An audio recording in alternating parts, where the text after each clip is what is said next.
Salut les gourmands, aujourd'hui je vais vous présenter l'Halloween Cake à la carotte.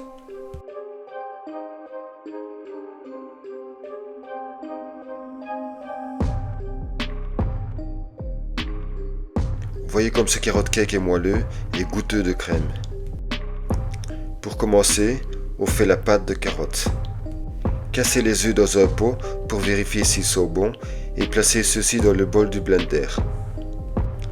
Versez ensuite l'huile, le tournesol et les carottes coupées en dés. Lancez le blender sur la vitesse moyenne durant une petite dizaine de minutes.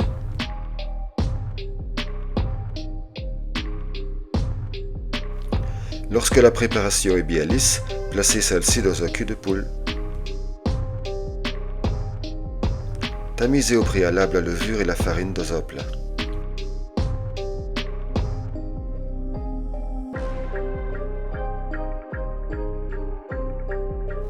Intégrez le sucre au fouet, puis en plusieurs fois, incorporez sans trop insister la farine.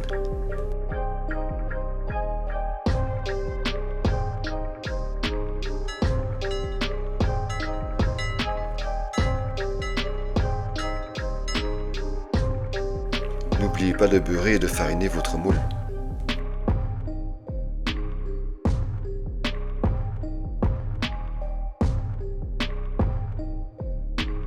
Versez entièrement la préparation et vibrez celle-ci un petit peu pour faire le niveau.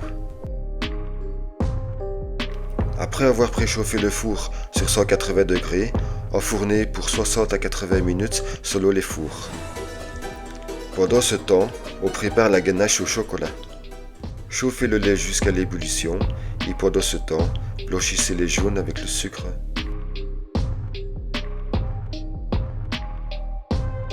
Pour que le sucre fonde plus vite, vous pouvez placer le plat au-dessus de la vapeur de lait tout en mélangeant. Videz le lait chaud sur le chocolat concassé et mélangez jusqu'à ce qu'il soit bien fondu.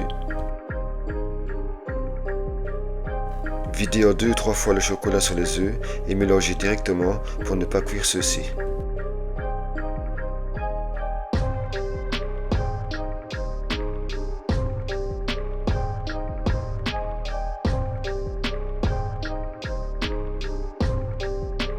Reversez la préparation dans le poêlon et chauffez à la nappe, c'est-à-dire entre 80 et 85 degrés. Lorsque la préparation s'épaissit sur la maryse, arrêtez de cuire.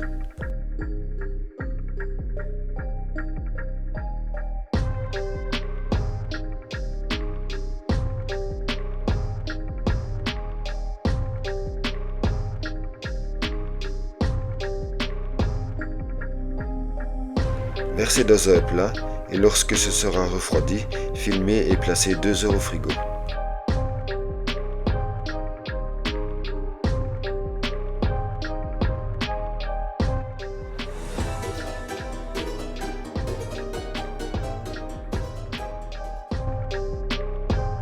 On poursuit avec la chantilly mascarpone.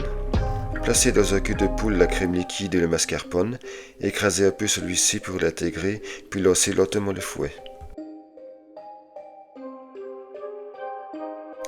Une fois qu'ils se sont intégrés, fouettez plus vite et lorsqu'il apparaît un peu de mousse, versez le sucre glace.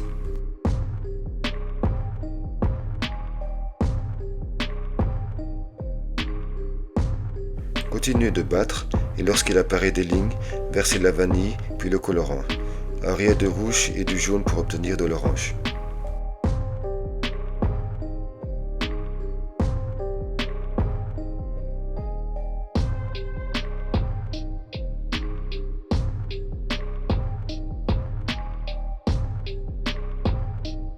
Si ce n'est pas encore ferme, continuez de battre, sinon filmez qu'au tact et réservez au frais.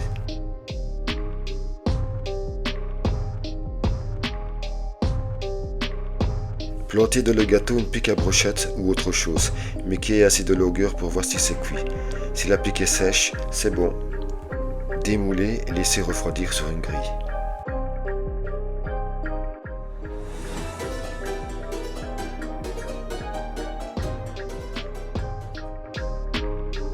À l'aide d'un mètre, Faites des gradations de façon à diviser le gâteau en 3 plateaux en tenant compte que vous allez couper le chapeau pour égaliser le tout.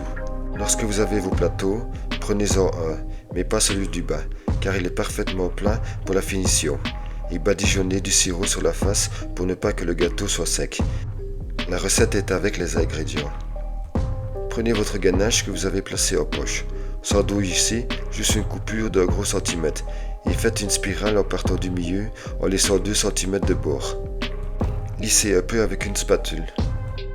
Prenez la poche de chantilly et remplissez le reste du gâteau. Badigeonnez du sirop sur la face, placez le plateau sur la crème et badigeonnez l'autre côté. Recommencez l'opération avec tous les plateaux, puis sur le dernier, remplissez de chantilly ainsi que tout le côté du gâteau.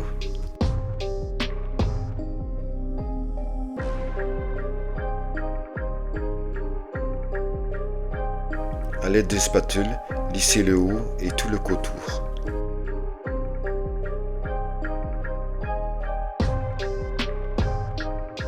Réservez le gâteau 2 heures au frigo. Pendant ce temps, on va faire un peu de déco. Chauffez le chocolat noir et le blanc au micro-ondes ou au bain-marie, puis remplissez le moule des figurines d'Halloween.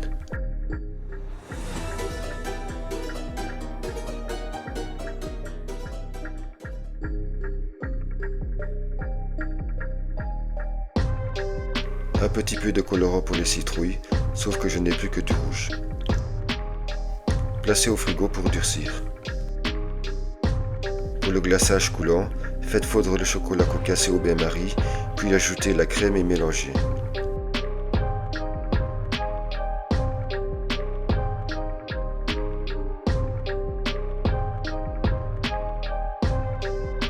Quand c'est bien homogène, coupez le feu et faites fondre le beurre en mélangeant.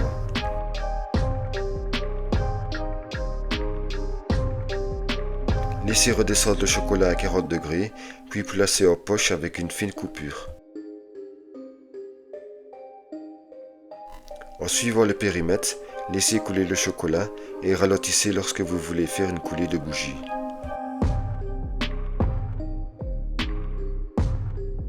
Si vous n'avez pas assez de coulée à votre goût, repassez un peu, puis refaites un tour pour avoir un cerclage de chocolat un peu plus important. Placez vos figurines sur le plateau et un peu de brisure de déchets de gâteau pour faire un peu de terre. Ensuite, remplissez de brisure tout le pied du gâteau. Voici un Halloween cake qui, à défaut de faire peur, vous fera découvrir une palette de saveurs un peu différente. J'espère que cette petite recette vous a plu. N'oubliez pas de me donner un pouce ou même mieux de vous abonner pour recevoir les dernières nouvelles. Bye bye les gourmands!